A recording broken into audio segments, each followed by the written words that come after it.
உமது விலை மதிப்பில்லா இரத்தத்தினால் என்னை மீட்டருள்வாய்.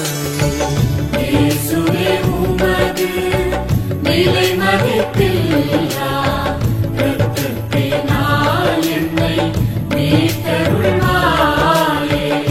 இயேசுவே உமது விலை மதிப்பில்லா இரத்தத்தினால் என்னை மீட்டருள்வாய். இயேசுவின் திருவுடல் திருரத்த வணக்க மாதம் 31ஆம் நாள். நற்கருணை ஆண்டவர் முன் முதலில் பயம் வேண்டும். கிறிஸ்துநாதர் பேசுகிறார். நாம் பரிசுத்தத்தனத்தை நேசிக்கிறவர், சர்வ அச்சிஷ்டத்தனத்தையும் தந்தருள்பவர். நாம் சுத்த இருதயத்தை தேடுகிறோம், அதுவே நாம் இளைப்பாறும் இடம். நமக்கு ஒரு பெரிய அசன சாலையை நன்றாக ஜோடித்து ஆயத்தம் செய். நமது சீடர்களோடு உன்னிடம் பாஸ்காவை கொண்டாடுவோம். நாம் உன்னிடத்தில் தங்க உனக்கு மனதுண்டானால் உன் பழைய புளித்த மாவை துர்க்குணத்தை ஒழித்து விடு. உன் இருதய வாசஸ்தலத்தை சுத்தி செய். உலக கவலைகளையும் துர்க்குணங்களின் சகல மயக்கத்தையும் அகற்றிவிடு. கூரை மேல் ஊர்க்குருவி தனித்து உட்கார்ந்திருப்பது போல நீ தனித்து உட்கார்ந்து உன் பாவங்களை துக்க மனஸ்தாபத்தோடு நினைத்துக்கொள். ஏனெனில் எந்த சிநேகிதனும் தன்னை நேசிக்கும் நேசனுக்கு அதிக மேலானதும் அதிக அலங்காரமுள்ளதுமான இடத்தை தயார் செய்கிறான். அவ்விதம் தன் நண்பனை நேசிக்கும் விதம் விளங்குகின்றது. ஆயினும் ஒரு வருஷம் முழுமையும் வேறெதையும் சிந்திக்காமல் நீ ஆயத்தம் செய்து கொண்டே வந்தாலும் உன் சொந்த செயலின் பேறு பலனால் நீ தக்க ஆயத்தம் செய்ய கூடுமானவன் அல்ல என்று அறிந்திரு. அது எப்படியெனில், ஒரு ஏழை செல்வந்தனுடைய விருந்துக்கு அழைக்கப்பட்டால் அந்த உபகாரத்திற்கு நன்றி செலுத்த அவன் தன்னைத்தானே தாழ்த்தி நன்றியறிந்த ஸ்தோத்திரம் செய்யலாமே தவிர மற்றென்ன செய்யக்கூடும்? அவனைப் போலவே நீயும் நமது விருந்திற்கு வர உத்தரவளிக்கப்படுகிறாய். உன்னால் கூடிய ஆயத்தம் செய், சுறுசுறுப்பாய் செய். உன்னிடத்தில் எழுந்தருளி வர சித்தமாயிருக்கிற உன் தேவனாகிய அன்புள்ள ஆண்டவருடைய திரு சரீரத்தை வாடிக்கை பற்றியல்ல, ஆனால் பயத்தோடும் வணக்கத்தோடும் நேசத்தோடும் உட்கொள். உன்னை அழைத்தவர் நாமே, உன்னிடத்தில் குறையானதை தீர்ப்பவரும் நாமே. நீ வந்து நம்மை உட்கொள்.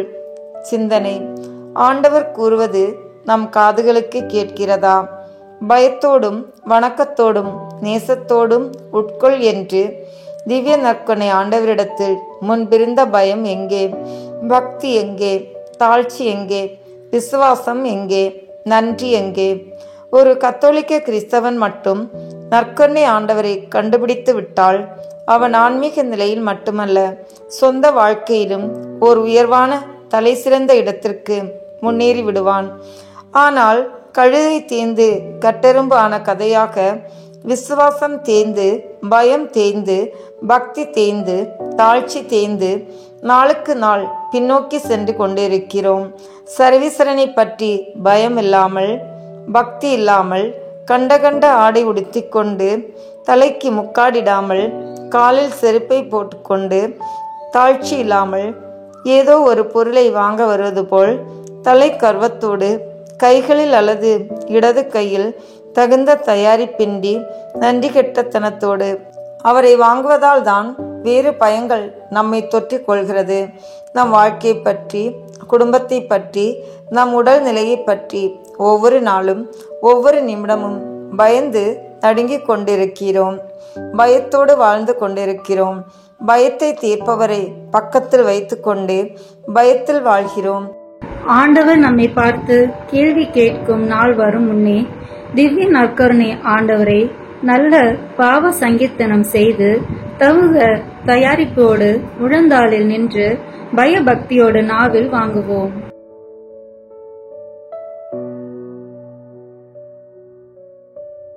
தந்தை, மகன், தூய ஆவியின் பெயராலே ஆமென்.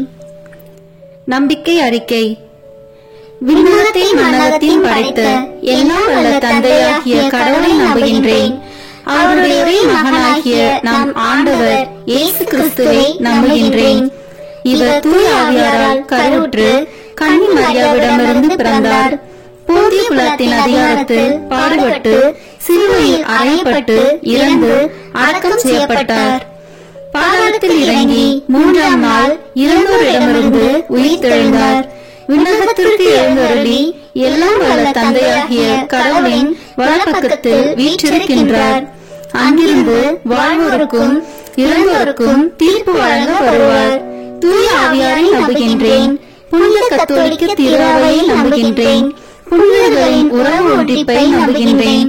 பாவ மன்னிப்பை நம்புகின்றேன். உடலின் உயிர்ப்பை நம்புகின்றேன். நிலைவாழ்வை நம்புகின்றேன். ஆமேன்.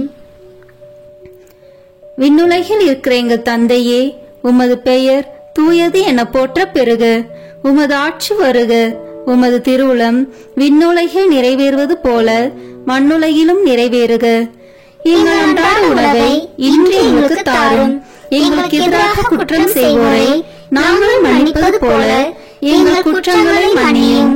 எங்களை சோதனைக்கு உட்படுத்தாதேயும், தீமையிலிருந்து எங்களை விடுவித்தருளும். ஆமேன். அருள் நிறைந்த மரியே வாழ்க. ஆண்டவர் உம்முடனே, பெண்களுக்குள் ஆசி பெற்றவர் நீரே. உம்முடைய திருவயிற்றின் கனியாகிய இயேசுவும் ஆசி பெற்றவரே. புனித மரியே, இறைவனின் தாயே, பாவிகளாய் இருக்கிற எங்களுக்காக இப்பொழுதும் எங்கள் இறப்பின் வேளையிலும் வேண்டிக் கொள்ளும். ஆமேன். தந்தைக்கும் மகனுக்கும் தூய ஆவியாருக்கும் மாட்சி உண்டாகுக. தொடக்கத்தில் இருந்தது போல இப்பொழுதும் எப்பொழுதும் என்றென்றும் இருப்பதாக. ஆமேன். இந்த முதலாம் தேவத ரகசியத்தில் தேவ நற்கருணையின் முன் அடையாளத்தை தியானிப்போம்.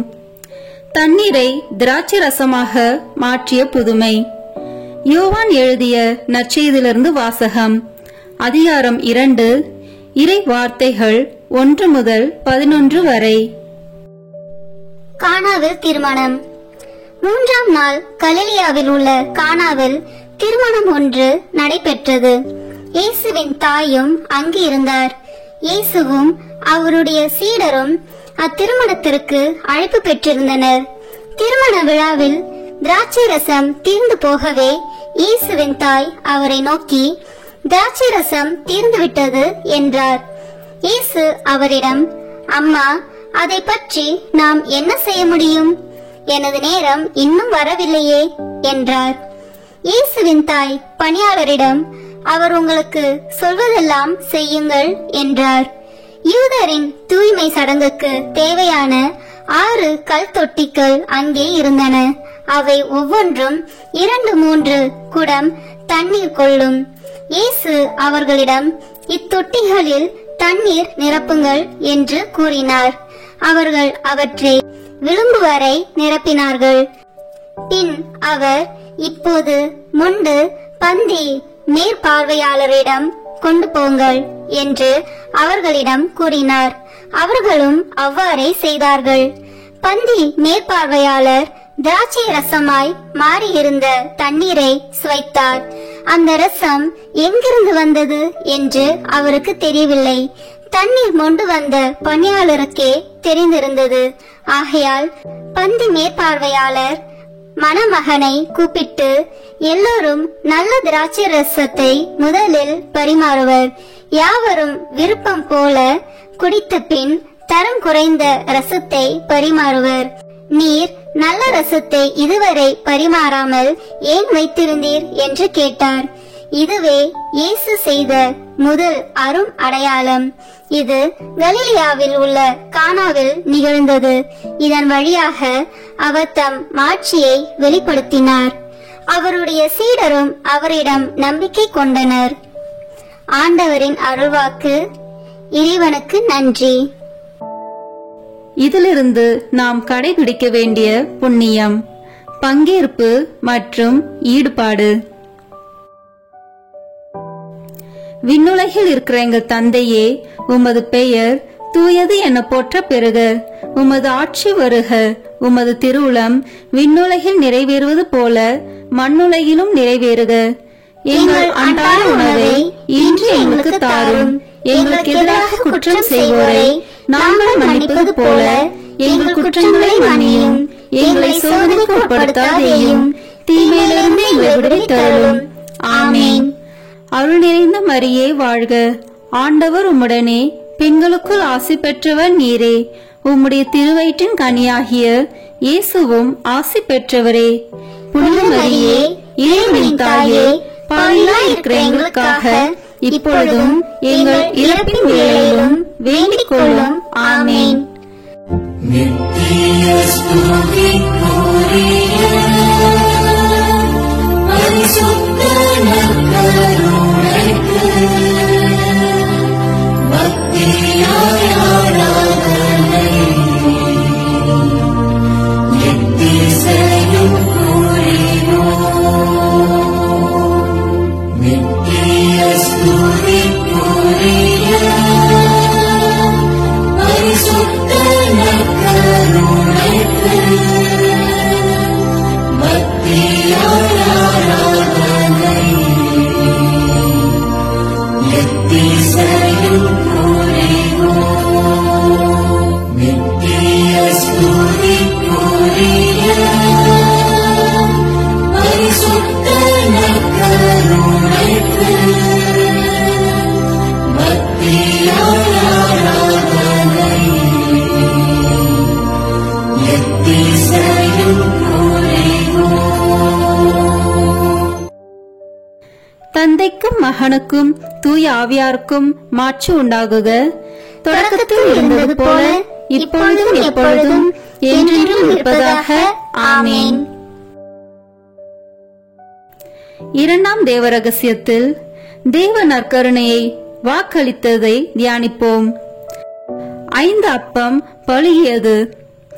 யோவான் எழுதிய நற்செய்தியிலிருந்து வாசகம். அதிகாரம் 6, இறை வார்த்தைகள் 1 முதல் 13 வரை. அப்பம் பகிர்ந்தளித்தல். இயேசு கலிலேய கடலை கடந்து மறுகரைக்கு சென்றார். அதற்கு திபேரிய கடல் என்றும் பெயர் உண்டு. உடல் நலம் அற்றோருக்கு அவர் செய்து வந்த அரும் அடையாளங்களை கண்டு மக்கள் பெருந்திரளாய் அவரை பின்தொடர்ந்தனர். இயேசு மலை மேல் ஏறி தம் சீடரோடு அமர்ந்தார். யூதருடைய பாஸ்கா விழா அண்மையில் நிகழவிருந்தது. இயேசு நிமிர்ந்து பார்த்து மக்கள் பெருந்திரளாய் அவரிடம் வருவதைக் கண்டு, இவர்கள் உண்பதற்கு நாம் எங்கிருந்து அப்பம் வாங்கலாம் என்று பிலிப்பிடம் கேட்டார். தாம் செய்ய போவதை அறிந்திருந்தும் அவரை சோதிப்பதற்காகவே இக்கேள்வியை கேட்டார். பிலிப்பு மறுமொழியாக, 200 தென்னாரியத்திற்கு அப்பம் வாங்கினாலும் ஆளுக்கு ஒரு சிறு துண்டும் கிடைக்காதே என்றார். அவருடைய சீடருள் ஒருவரும் சீமோன் பேதுருவின் சகோதரமான அந்திரேயா, இங்கே சிறுவன் ஒருவன் இருக்கிறான், அவனிடம் 5 வற்கோதுமை அப்பங்களும் 2 மீன்களும் உள்ளன, ஆனால் இத்தனை பேருக்கு இவை எப்படி போதும் என்றார். இயேசு, மக்களை அமரச் செய்யுங்கள் என்றார். அப்பகுதி முழுவதும் புல் தரையாய் இருந்தது. அமர்ந்திருந்த ஆண்களில் எண்ணிக்கை ஏறக்குறைய 5000. இயேசு அப்பங்களை எடுத்து கடவுளுக்கு நன்றி செலுத்தி அமர்ந்திருந்தோருக்கு கொடுத்தார். அவ்வாறே மீன்களையும் பகிர்ந்தளித்தார். அவர்களுக்கு வேண்டிய மட்டும் கிடைத்தது. அவர்கள் வயிறார உண்டபின், ஒன்றும் வீணாகாதபடி எஞ்சிய துண்டுகளை சேர்த்து வையுங்கள் என்று தம் சீடரிடம் கூறினார். மக்கள் உண்டபின் 5 வற்கோதுமை அப்பத்திலிருந்து எஞ்சிய துண்டுகளை சேர்த்து சீடர்கள் 12 கூடைகளில் நிரப்பினார்கள். ஆண்டவரின் அருள்வாக்கு. இறைவனுக்கு நன்றி. இதிலிருந்து நாம் கடைபிடிக்க வேண்டிய புண்ணியம் பகிர்வு. விண்ணுலகில் இருக்கிற எங்கள் தந்தையே, உமது பெயர் தூயது என போற்ற பெறுக. உமது ஆட்சி வருக. உமது திருவுளம் விண்ணுலகில் நிறைவேறுவது போல மண்ணுலகிலும் நிறைவேறுக. எங்கள் அன்றாட உணவை இன்று எங்களுக்கு தாரும். எங்களுக்கு எதிராக குற்றம் செய்வோரை நாங்கள் மன்னிப்பது போல எங்கள் குற்றங்களை மன்னியும். எங்களை சோதனைக்கு உட்படுத்தாதேயும், தீமையிலிருந்து எங்களை விடுவித்தருளும். ஆமேன். அருள் நிறைந்த மரியே வாழ்க, ஆண்டவர் உம்முடனே, பெண்களுக்குள் ஆசி பெற்றவர் நீரே.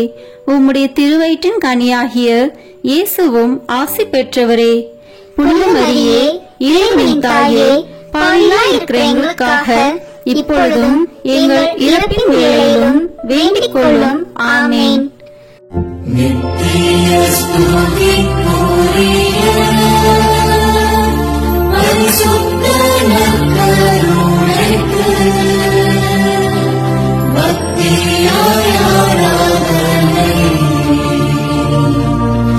எத்திசையும் புரிவோம். நித்திய ஸ்துதிக்குரிய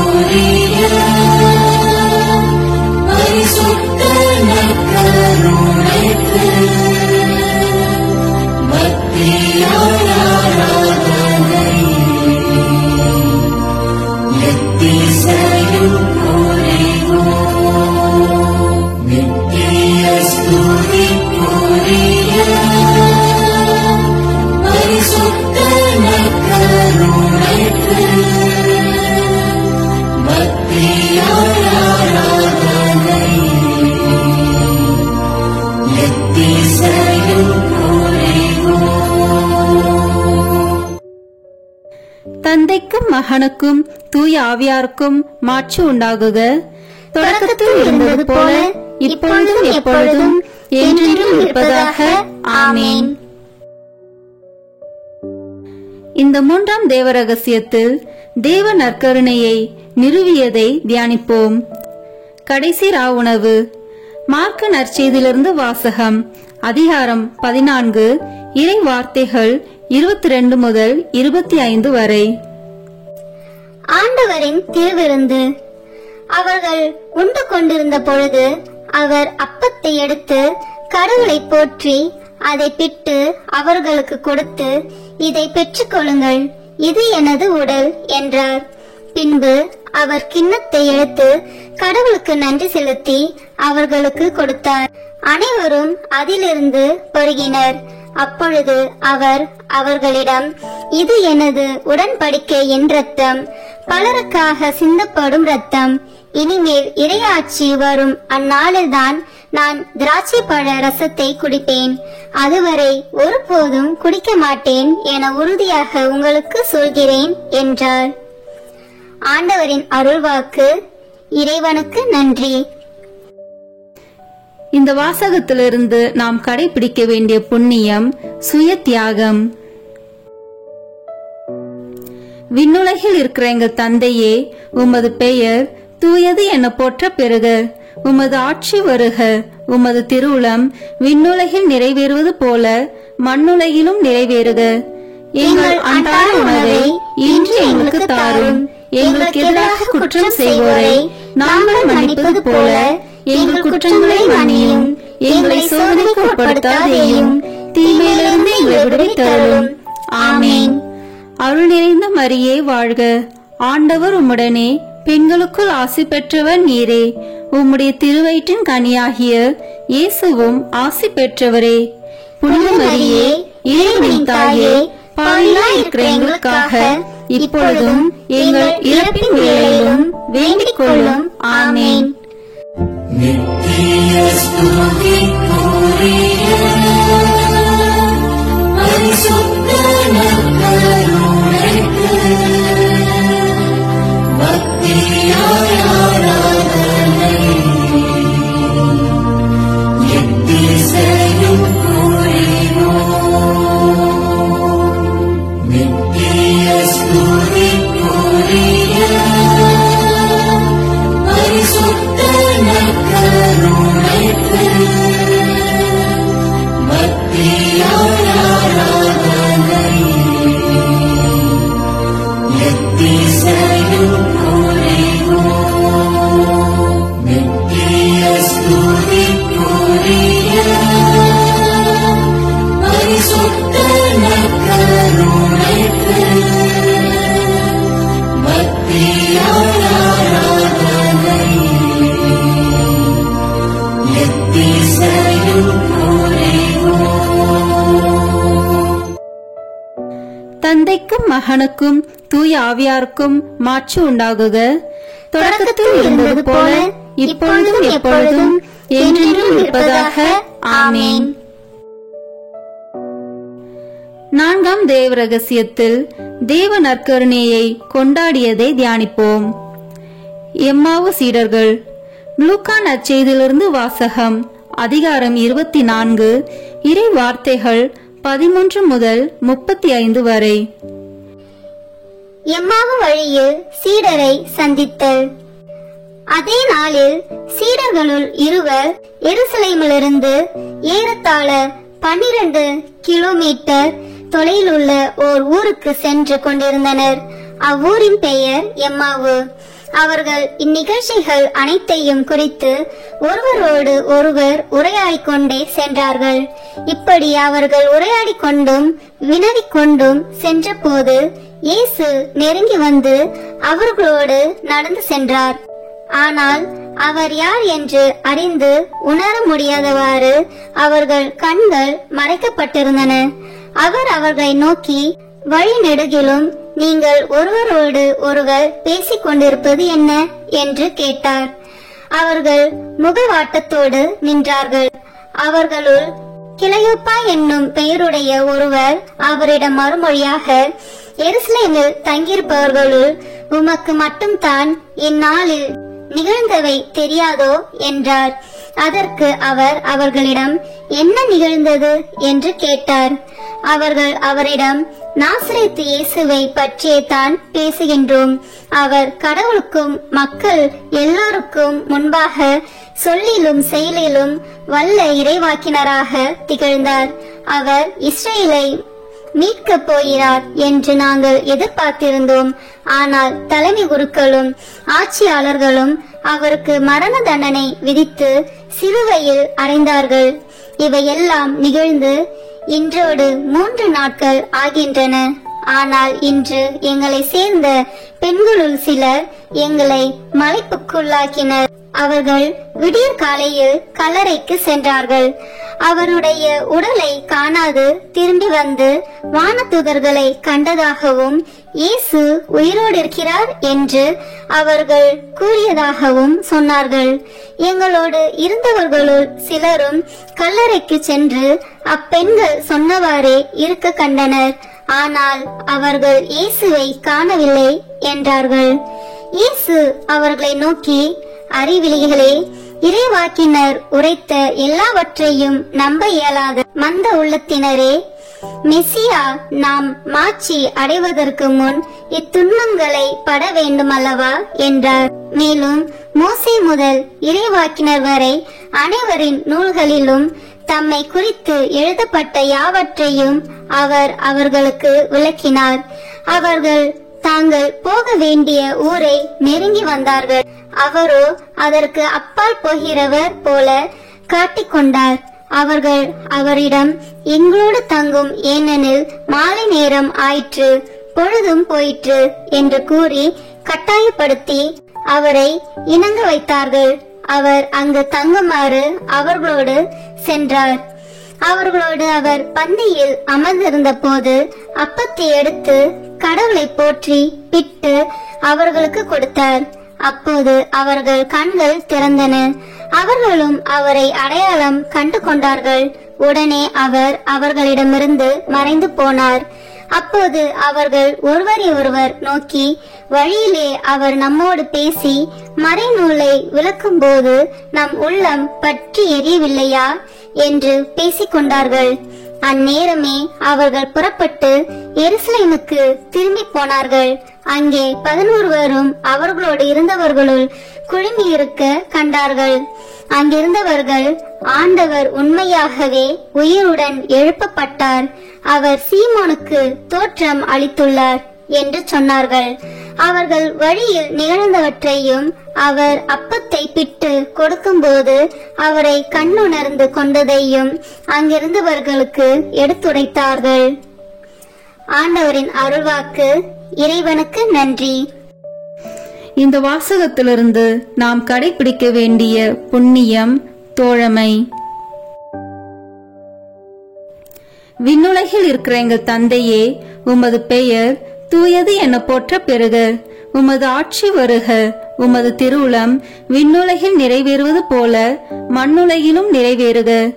எங்கள் அன்றாட உணவை இன்று எங்களுக்கு தாரும். எங்களுக்கு எதிராக குற்றம் செய்வோரை நாங்கள் மன்னிப்பது போல எங்கள் குற்றங்களை மன்னியும். எங்களை சோதனைக்கு உட்படுத்தாதேயும், தீமையிலிருந்து எங்களை விடுவித்தருளும். ஆமேன். அருள் நிறைந்த மரியே வாழ்க. ஆண்டவர் உம்முடனே, பெண்களுக்குள் ஆசி பெற்றவர் நீரே. உம்முடைய திருவயிற்றின் கனியாகிய இயேசுவும் ஆசி பெற்றவரே. புனித மரியே, இறைவனின் தாயே, பாவிகளாய் இருக்கிற எங்களுக்காக இப்பொழுதும் எங்கள் இறப்பின் வேளையிலும் வேண்டிக் கொள்ளும். ஆமேன். நித்திய ஸ்துதிக்குரிய பரிசுத்த நற்கருணைக்கு பக்தியாய் ஆராதனை எத்திசையும் புரிவோம். நித்திய ஸ்துதிக்குரிய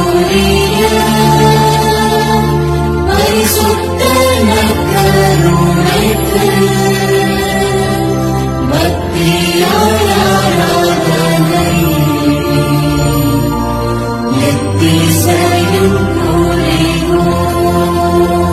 நித்திய ஸ்துதிக்குரிய பரிசுத்த நற்கருணைக்கு பக்தியாய் ஆராதனை எத்திசையும் புரிவோம்.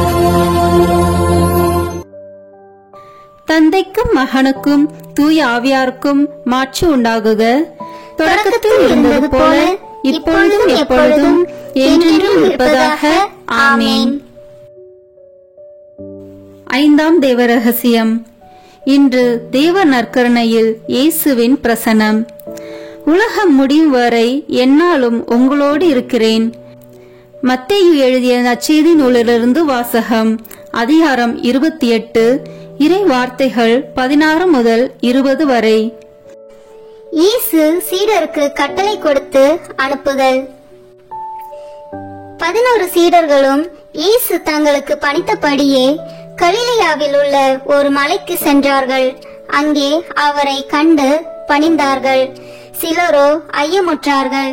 இயேசு அவர்களை அணுகி, விண்ணுலகிலும் மண்ணுலகிலும் அனைத்து அதிகாரமும் எனக்கு அருளப்பட்டிருக்கிறது.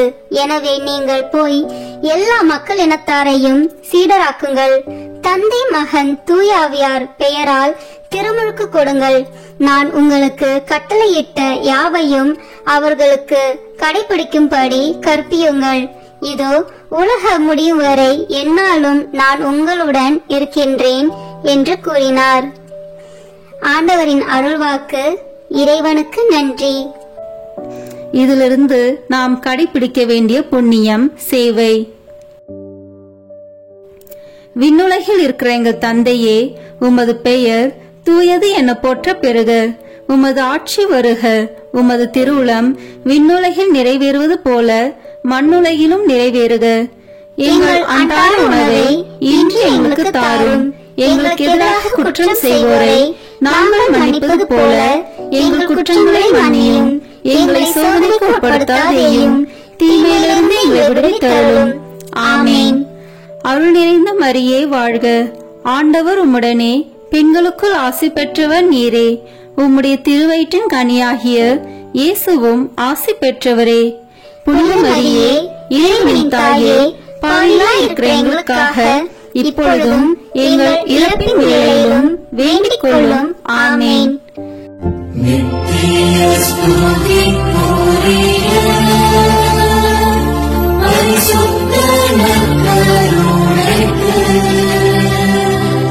பக்தியாய் ஆராதனை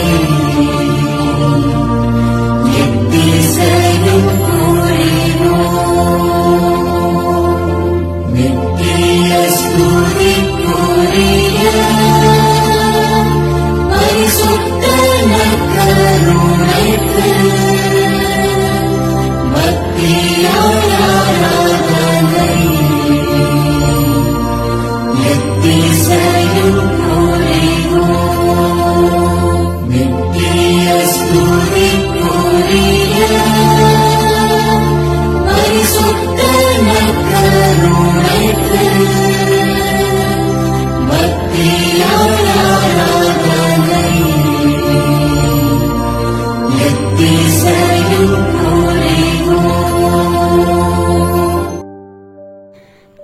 தந்தைக்கும் மகனுக்கும் தூய ஆவியாருக்கும் மாட்சி உண்டாகுக. தொடக்கத்தில் இருந்தது போல இப்பொழுதும் எப்பொழுதும் என்றென்றும் இருப்பதாக. ஆமேன். இறுதி ஜெபம். நற்கருணை மாதாவே, ஆமேன். உம்முடைய வார்த்தையின்படியே எனக்கு ஆகட்டும் என்று சொல்லி நற்கருணை நாதரை பெற்றுக்கொண்டவரே, காடு மலை என்று பாராமல் எலிசபெத் அம்மாளுக்கு உதவி செய்ய நற்கருணை நாதரை சுமந்து கொண்டு விரைந்து சென்றவரே, உலகம் மீட்பு பெறுவதற்காக நற்கருணை நாதரை ஈன்றவரே, காலமெல்லாம் நற்கருணை நாதரை தியானித்து கடவுளை புகழ்ந்து கல்வாரி மலைக்கு ஆண்டவர் இயேசுவோடு பலியாகி தேவ நற்கருணையாக மாறியவரே, நாங்களும் உயிருள்ள தேவ நற்கருணையாக வாழ எங்களுக்காக பரிந்து பேசுவீராக. ஆமீன். சிறிது நேரம் நம்மை முழுமையாக திவ்ய நற்கருணை நாதரிடம் ஒப்பு கொடுத்து தியானித்து ஆராதித்து ஜெபிப்போம். இயேசு கிறிஸ்து பேசுகிறார். ஆத்துமமே, நீ நமக்கு பிரியப்பட்டத்தக்கதாக அநேக காரியங்களை அறிந்திருப்பது அவசரம் அல்ல. நம்மை உருக்கமாய் சிநேகிப்பதே போதும். உன் பிரிய சிநேகத்தோடு சம்பாஷிப்பது போல இப்போது நம்மோடு பேசுவாயாக. யாரை பற்றியாவது நம்மிடத்தில் மனு பேச வேண்டியதுண்டா?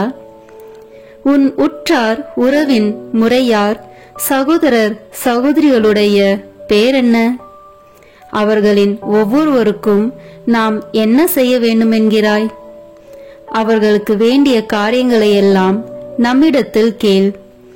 ஏனென்றால் தங்கள் சுயநலத்தை மறந்து புறத்தியருடைய நன்மையை நாடி இருக்கிற தயால சர்க்குணமுள்ள ஆத்துமங்கள் நமக்கு மிகவும் பிரியம். எந்த ஏழைக்கு நாம் இரக்கம் செய்ய வேண்டும் என்கிறாய்? அங்கே ஒரு வியாதியஸ்தன் மிகவும் துன்பப்படுகிறதாக நீ பார்த்தாயே, அவன் யார்? எந்த பாவி மனம் திரும்ப வேண்டும் என்று கேட்கிறாய்? யாரோடே இப்போது நீ சமாதானமாய் போக வேண்டும் என்கிறாய்? அவர்களுக்காக இப்போது சற்று நேரம் பக்தியோடு வேண்டிக்கொள். இருதய பற்றுதலோடு ஜெபிக்கப்படும் ஜெபங்களை எல்லாம் கேட்டருள்வோம் என்று நாம் வாக்குறுதியாக திருவுளம் பற்றியிருக்கிறோமே. அப்படியே சிநேகிதர் ஒவ்வொருவருக்காக ஒப்பு கொடுக்கிற ஜெபம் இருதய உருக்கம் அமைந்த ஜெபம் அல்லவா? இதற்கு நாம் இரக்கம் காட்டாமல் இருப்பேனோ? உமக்காக ஏதாவது நன்மை வரப்பிரசாதம் நீ கேட்க வேண்டியதில்லையா? உனக்கு பிரியமானால் உன் ஆத்மத்தில் உள்ள குறைகளை எல்லாம் எழுதி கொண்டு வந்து நமது சமூகத்தில் வாசித்து காட்டு. ஆபாசம், அகந்தை, பொருளாசை, சுயபட்சம், கோழைத்தனம், சோம்பல் முதலிய துர்குணங்கள் மட்டில் நீ எவ்வளவு மன சார்புள்ளவனாய் இருக்கிறாய்? இந்த துர்க்குணங்களை எல்லாம் நீ ஜெயிக்கத்தக்கதாக நாம் உன்னிடத்தில் எழுந்தருளி வந்து உனக்கு உதவி செய்வேன் என்று மன்றாட கடவாய். நிர்பாக்கியமான ஆத்துமமே, வெட்கப்படாதே. ஏனென்றால் முதலில் இப்பேற்பட்ட துர்கணங்களுக்குள்ளாயிருந்த அநேகர் உருக்கமாய் மன்றாடி கேட்டுக்கொண்டபடியால் நமது உதவியை கொண்டு அவர்கள் அந்த குற்றங்களை கொஞ்சம் கொஞ்சமாய் ஜெயித்து ஜெயசீலராகி இப்போது முத்தி முடித்தரித்த அச்சிஷ்டவர்களாக மோட்ச ராஜ்யத்தில் வீற்றிருக்கிறார்கள். புத்தி, ஞானம், தேர்ச்சி, உடல் நலம் முதலிய பிரபஞ்ச நன்மைகளையும் நம்மிடத்தில் கேட்க நீ கூச்சப்படாதே. அவைகளை எல்லாம் நாம் கொடுக்க சித்தமாயிருக்கிறோம். அவைகளால் உன் ஆத்துமம் அதிக பரிசுத்தமாக கூடுமானால் அவைகளை உனக்கு கட்டளையிட்டருள்வோம். ஆத்துமமே, இன்றைக்கு உனக்கு என்னென்ன வேணும்? உனக்கு நன்மை செய்ய நாம் எவ்வளவோ ஆசைப்படுகிறோம். உனக்கு ஓயாத கவலையை உண்டு பண்ணுகிற அலுவல் ஏதாவது உண்டா? அதை நமக்கு விவரமாய் சொல். அந்த அலுவலை பற்றி நீ என்ன நினைக்கிறாய்? அதில் என்னென்ன பிரயோஜனம் வரும் என்று நம்பியிருக்கிறாய்? உன் உற்றார், உறவினர், முறையார், பெற்றோர், பெரியோருக்கு பிரியப்படுகிறதற்காக எதை செய்கிறாய்? அதனால் அவர்களுக்கு என்ன நன்மை செய்யலாம் என்று எண்ணியிருக்கிறாய்? நமக்காக நீ ஏதாகிலும் செய்ய மாட்டாயா? உன் உறவின் முறையார், சிநேகிதர் நம்மை மறந்து போகிறார்களே, அவர்களுடைய ஆத்மங்களுக்கு வேண்டிய நன்மை செய்ய உனக்கு மனதில்லையா? எந்த விஷயத்தில் அதிக அக்கறையாய் அல்லது கரிசனத்தோடு உழைத்து வேலை செய்கிறாய்? எந்தெந்த முகாந்தரத்தை பற்றி நீ அதிலே ஓயாத சிந்தனையாயிருக்கிறாய்?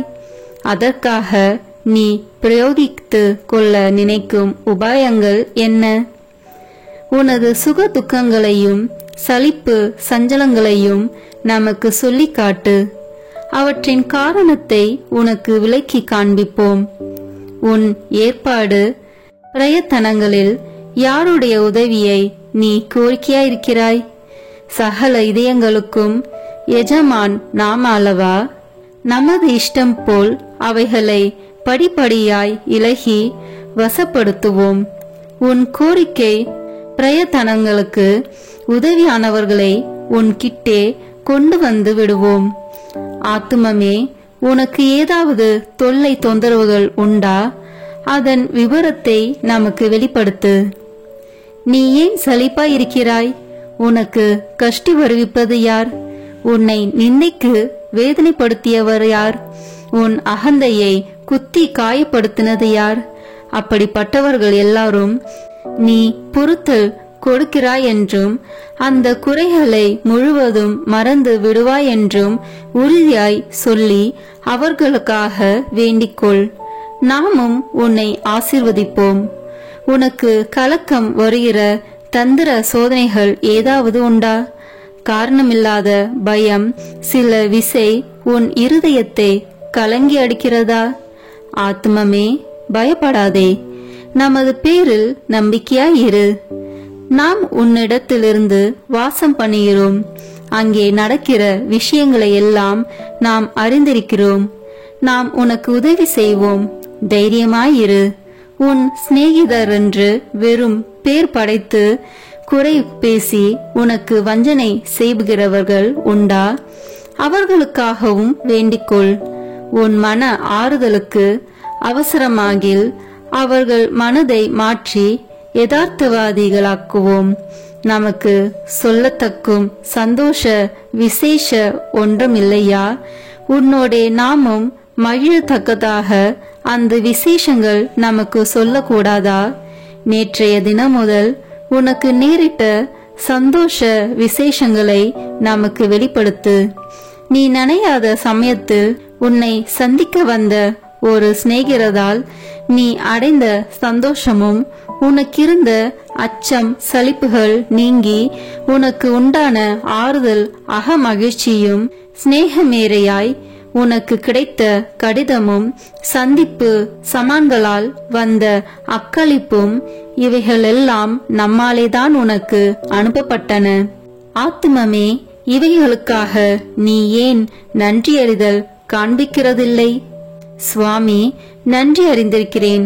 உமது திருநாமம் வாழ்த்தப்படத்தக்க கடவது என்று ஏன் சொல்லுகிறதில்லை?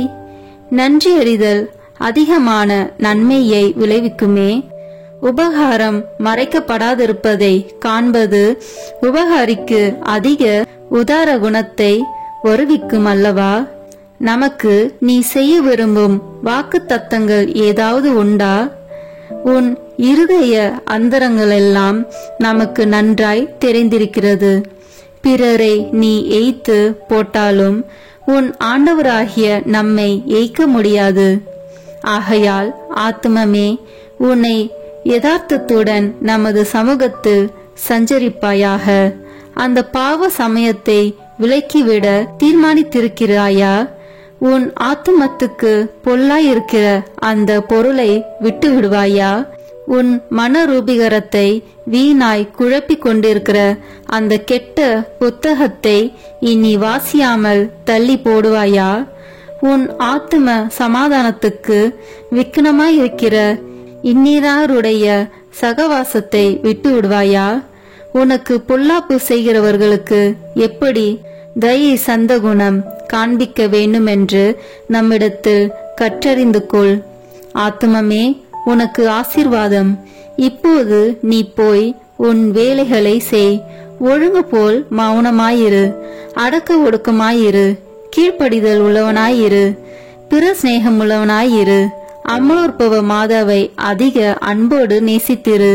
நாளைக்கு திரும்ப வா. வரும்போது உன் இதயம் அதிக பக்தி பற்றுதல் அமைந்ததாய் இருக்கும்படி பார்த்துக்கொள். இனி உன் இதயம் நம்மையில் சார்ந்ததுமாய் நன்மை செய்ய அதிக உறுதியான தீர்மானமுள்ளதுமாய் மாற்றியிருக்க வேண்டும். நாளைக்கு சில புதுவர பிரசாதங்களையும் நன்மைகளையும் உனக்கு கட்டளையிட சித்தமாயிருக்கிறோம்.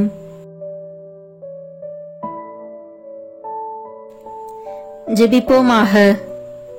நிகரில்லாத விண்ணக அன்பின் மிகுதினாலே இந்த திவ்ய நற்கருணையில் எழுந்தருளி எங்கள் பீடங்களின் மேல் நிலையாயிருக்கிற இரக்கம் கொண்ட இயேசு கிறிஸ்துவே, என் அன்புக்குரிய மீட்பரே, நீரே என் இறைவன் என்றும் அகிலத்துக்கும் அதிபதியான கடவுளாய் தெய்வம் என்றும் விசுவசித்து நம்பி இப்போது உம்மை மிகுந்த தாழ்ச்சி வணக்கத்துடனே ஆராதிக்கிறேன். திவ்ய நற்கருணையில் இருக்கும் உமக்கு பாவிகள் செய்கிற துரோகங்களை நீர் பாராட்டாமல் எங்கள் மேல் கொண்டிருக்கும் மட்டில்லாத அன்பை குறித்து முழு மனதோடு உமக்கு நன்றி செலுத்துகிறேன். எங்கள் நன்றி கெட்ட தனத்தால் மிகுந்த வேதனைப்பட்ட மகிமையுள்ள விண்ணக திருமகனே, ஆராதனைக்குரிய இந்த அருட்சாதனத்தில் இருக்கிற உமக்கு செய்யப்பட்டதும் இனி செய்யப்படுவதுமாயிருக்கிற துரோகங்களுக்கும் அவமானங்களுக்கும் நிந்தைகளுக்கும் பரிகாரமாக என்னால் இயன்ற மட்டும் பக்தி வணக்கத்தோடும் என் இதயத்தினுள் முழு அன்போடும் உமக்கு ஆராதனை செலுத்துகிறேன். ஓ என் திவ்ய இயேசுவே, முன்னால் நானே பலமுறை உமது சந்நிதியில் வணக்க குறைச்சலாய் நடந்ததற்கும் இறை பக்தியும் அன்பும் இல்லாமல் அசட்டையாய் உம்மை உட்கொண்டதற்கும் நான் படுகிற மிகுதியான வியாகுலத்தையும் உமக்கு எவ்விதமாய் சொல்ல போகிறேன். இரக்கமிகுந்த இறைவா, எங்களுடைய பாவ துரோகங்களை பொறுத்து உமது அளவில்லாத அருளை மட்டும் எங்களுக்கு அளித்தருளும். உமது மட்டற்ற அன்பு விளங்கும் இந்த அருட்சாதனத்தில் உம்மை வணங்கவும் எல்லாருடைய வணக்கத்தையும் உமக்கு வருவிக்கவும் எனக்குள்ள பெரும் ஆசையை ஏற்றுக்கொள்ளும் ஆண்டவரே. உண்மையாகவே வானதூதர்களும் புனிதர்களும் உம்மை அன்பு செய்து போற்றி புகழ்ந்து ஆராதிப்பது போல நானும் என் முழு மனதோடு உம்மை அன்பு செய்து போற்றி புகழ்ந்து ஆராதிக்க ஆசைப்படுகிறேன். மேலும் நான் தெண்டனிட்டு வணங்கி ஆராதிக்கும் உமது விலை மதிப்பில்லாத திரு உடலையும் திரு இரத்தத்தையும் பற்றி நான் இனி திவ்ய நற்கருணையில் உம்மை பயபக்தி வணக்கத்துடனே ஆராதிப்பதாலும் அதை தகுந்த தயாரிப்போடு வாங்கிக் கொள்வதாலும் உமது அருளை அடைந்து என் இறப்புக்கு பின் எல்லா விண்ணவர்களோடும் பேரின்ப பாக்கியத்தில் உம்மை என்றென்றும் தரிசித்து போற்றி புகழ தகுதியுள்ளவனாக்கும்படி எனக்கு அருள் புரிந்தருளும். ஆமேன். எல்லாம் வல்ல இறைவா, உமது திருமகனும் எங்கள் ஆண்டவருமாகிய இயேசு கிறிஸ்து நாங்கள் செய்த பாவங்களுக்கு பரிகாரமாக உமக்கு செலுத்துகிற தியாக திருப்பலியை உமது ஆலயத்திலிருந்தும் விண்ணகத்தில் வீற்றிருக்கிற உமது உன்னதத்திலிருந்தும் பார்த்து எண்ணிறந்த அக்கிரமங்களை பொறுத்தருளும். எங்களுக்காக உயிர் நீத்த எங்கள் மீட்பரும் மனித அவதாரத்தால் எங்கள் சகோதரமாகிய இயேசு கிறிஸ்துவின் திரு இரத்தத்தின் சத்தம் சிலுவையிலிருந்து உம்மை நோக்கி கூக்குரலிடுகின்றது. ஆண்டவரே, எங்கள் மன்றாட்டை கேட்டருளும். ஆண்டவரே, உமது கோபத்தை தனித்தருளும். எங்கள் மேல் உமது அருளை பொழிந்து நன்மை செய்தருளும். என் ஆண்டவரே, அதிக தாமதம் செய்யாதேயும். எங்கள் ஊரின் மேலும் எங்கள் மக்கள் அனைவர் மேலும் நீர் இரக்கம் கொள்ளும்படியாக உம்மை கெஞ்சி மன்றாடுகிறோம். ஆமேன். இந்த வீடியோ உங்களுக்கு பிடிச்சிருக்குன்னா லைக், ஷேர், கமெண்ட் பண்ணுங்க. மறக்காம சப்ஸ்கிரைப் பட்டன் பிரஸ் பண்ணுங்க. தேங்க்யூ.